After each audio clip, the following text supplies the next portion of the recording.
रामकृष्ण हरी अवधूत चिंतन श्री गुरुदेव दत्त।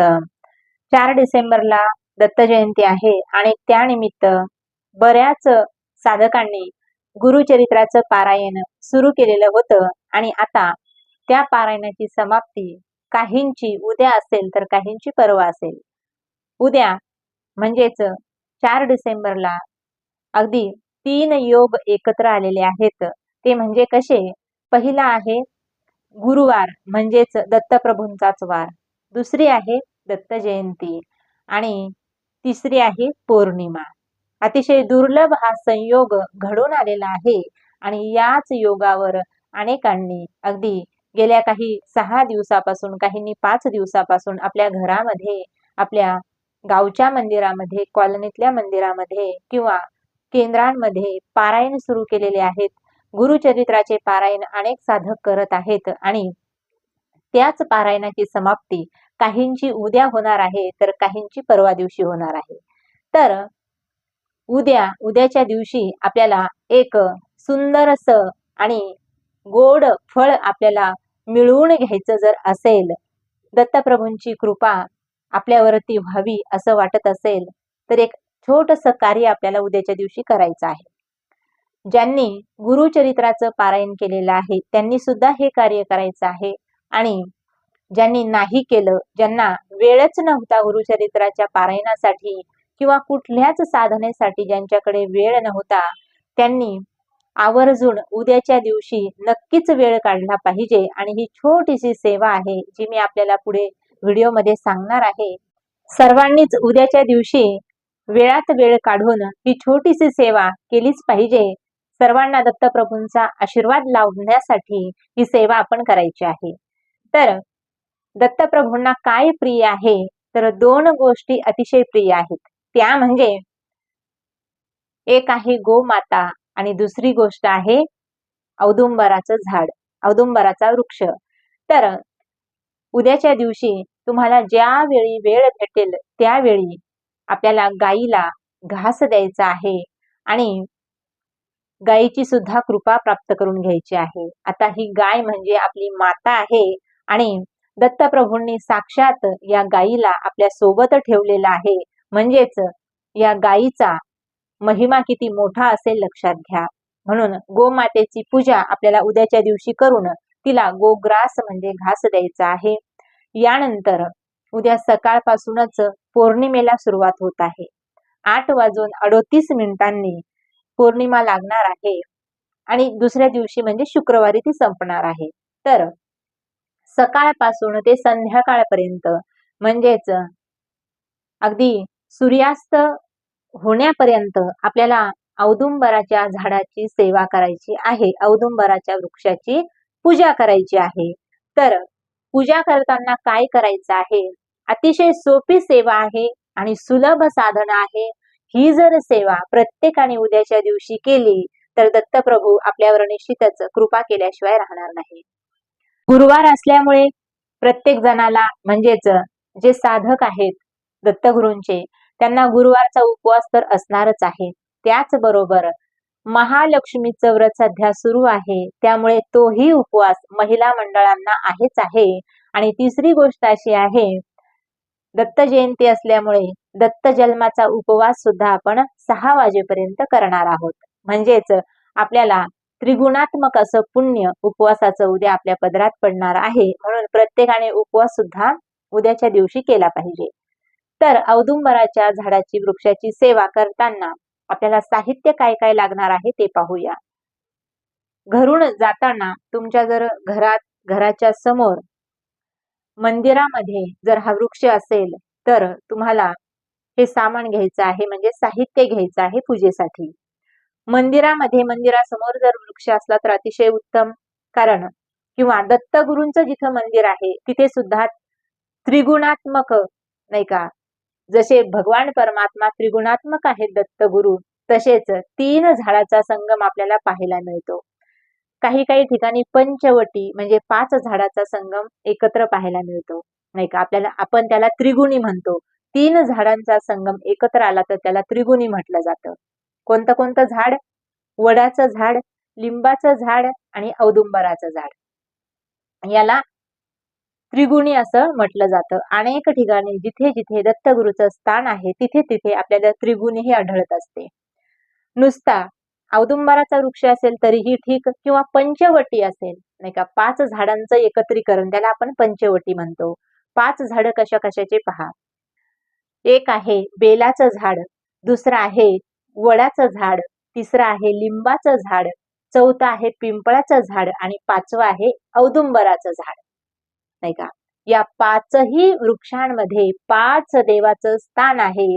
5 देव यामध्ये निवास करतात, म्हणून याला पंचवटी असं म्हटलं जातं. अनेक ठिकाणी हे 5 वृक्ष एकत्र आपल्याला दिसतात.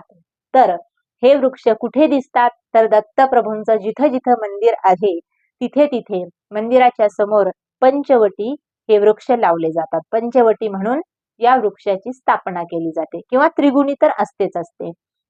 मग तुमच्याकडे जे अवेलेबल असेल नाही का, त्याची सेवा आपल्याला करायची आहे. पंचवटी असो, त्रिगुणी असो, किंवा फक्त औदुंबराचा वृक्ष असो, किंवा आता काही ठिकाणी तोही नसेल तर मग पिंपळाच्या सुद्धा झाडाची आपण सेवा उद्याच्या दिवशी करू शकतो. कारण तिन्ही देव एकत्र आलेले आहेत, नाही का. भगवान दत्तात्रयाचं स्वरूप ब्रह्मा विष्णू महेश हे तिन्ही देव एकत्र आहेत.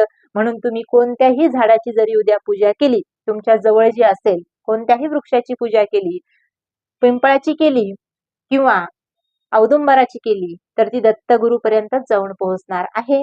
तर साहित्य 3 कापराच्या वड्या आपल्याला घ्यायच्या आहेत. त्यानंतर 3 फुलवाती आपल्याला घ्यायच्या आहेत. त्यानंतर 3 प्रकारचा प्रसाद आपल्याला घ्यायचा आहे. आता तुम्ही म्हणाल 3 प्रकारचा प्रसाद, तुम्ही कोणताही घेऊ शकता, कोणत्याही प्रकारची, पण 3 प्रकारची मिठाई आपल्याला उद्याच्या दिवशी प्रसादामध्ये हवी आहे. आणि तुमच्याकडे घरामध्ये जर असेल तर गंगेचं पाणी आपल्याला तांब्याच्या तांब्यामध्ये घ्यायचं आहे, आणि तांब्या भरून पाणी त्याच्यामध्ये दुसरं पाणी मिक्स करून तो सुद्धा तांब्या आपल्याला पूजेच्या या ताटामध्ये ठेवायचा आहे. त्यानंतर दत्तगुरूंना लावण्यासाठी चंदन असेल, भस्म असेल, हळद कुंकू असेल, अक्षदा असतील, नाही का.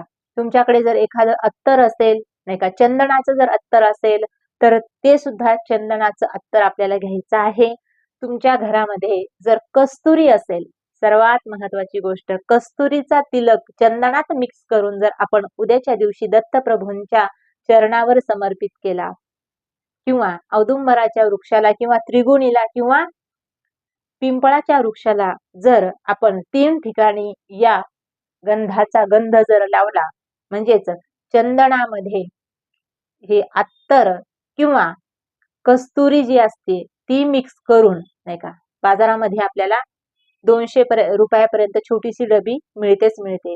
हे जर तुमच्याकडे असेल तर अतिशय उत्तम, नसेल तर फक्त चंदनाचा लेप, नाही का, आपल्याला त्या झाडाच्या भोवती लावायचा आहे.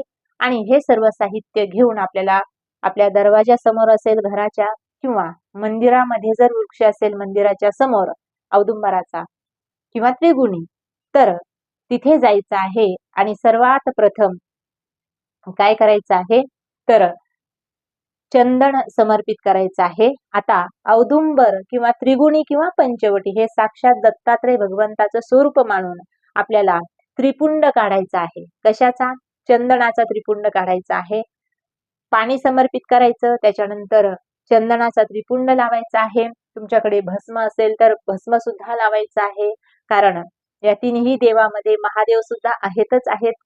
तर भस्म लावायचं आहे. भस्म समर्पित केल्यानंतर आता आपण जे जे पूजेचं साहित्य आणलेलं आहे, नाही का, पिवळ्या रंगाची जर तुम्हाला फुले भेटली तर अतिशय उत्तम, नसेल तर मग कोणत्याही रंगाची फुले तुम्ही दत्तगुरूंना अर्पण करू शकता, औदुंबराच्या वृक्षाला अर्पण करू शकता. त्यानंतर 3 प्रकारची मिठाई आपल्याला त्यांच्या समोर ठेवायची आहे. आणि हे सगळं झाल्यानंतर 3 फुलवाती लावायच्या आहेत, 3 कापराच्या वड्या घेऊन जायच्या आहेत. भीमसेनी कापूर असेल तर अतिशय उत्तम, नसेल तर साधाही चालेल. 3 कापराच्या वड्या वेगवेगळ्या लावायच्या आहेत. 3 दिवे लावायचे आहेत, म्हणजेच कशाचे? फुलवातीचे. साधेच दिवे लावायचे आहेत, पण तुपाचे. तुम्ही म्हणाल आता 3 दिवे लावायचे म्हटल्यावर आम्ही 3 निरंजना तिथे घेऊन जायच्या का? नाही घेऊन जायच्या. तर तिथेच एका दिव्यामध्येच तीन आपल्याला वाती, 3 फुलवाती प्रज्वलित करायच्या आहेत आणि 3 ठिकाणी कापूर लावायचा आहे. असंच तुमच्याकडे 3 धूप असायला हवेत किंवा 3 अगरबत्त्या घेऊन जायच्या आहेत आणि या 3 अगरबत्त्या 3 धूप तिथे लावायच्या आहेत. आता ही सगळी तुमची पूजा झालेली आहे आणि त्यानंतर तुम्हाला अक्षदा समर्पित करायच्या आहेत, नैवेद्य समर्पित करायचा आहे, नैवेद्याला पाणी फिरवायचं आहे आणि यानंतर या औदुंबराच्या वृक्षाला तुम्हाला कमीत कमी 51 प्रदक्षिणा घालायच्या आहेत. आता तुम्ही म्हणाल दत्त जयंती असल्यामुळे गर्दी असणार आहे, इतका वेळ सुद्धा आमच्याकडे नाही. नसू द्या, इतका वेळ नसेल तुमच्याकडं तर मग कमीत कमी 21 प्रदक्षिणा औदुंबराच्या वृक्षाला केल्याच पाहिजे.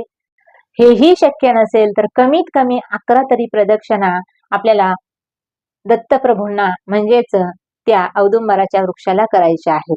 आणि सरते शेवटी तुमची मनातली जी इच्छा आहे प्रदक्षिणा करून झाल्यानंतर ही इच्छा हात जोडून साक्षात दत्तप्रभू आपल्या समोर आहेत असं म्हणून त्यांना विनंती आपली सांगायची आहे की देवा, अशा अशा पद्धतीची माझी अडचण आहे, ही दूर करा.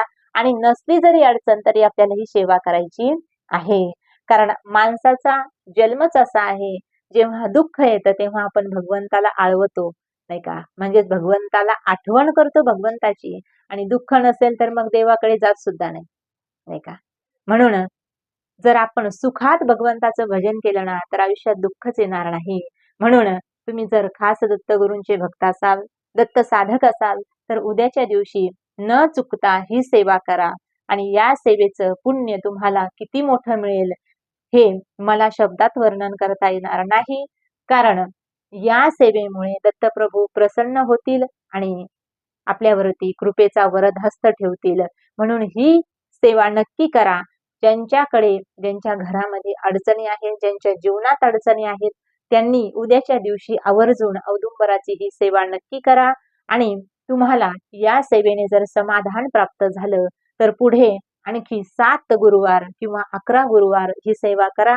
तुमच्या जीवनातील ज्या काही अडचणी असतील, ज्या काही कटकटी असतील, एखाद्याचं आरोग्य चांगलं राहत नसेल, सगळ्या प्रकारच्या अडचणीवर हा एकच उपाय आहे, औदुंबराची सेवा करणं म्हणजे दत्तप्रभूंचा कृपा आशीर्वाद प्राप्त करून घेणं.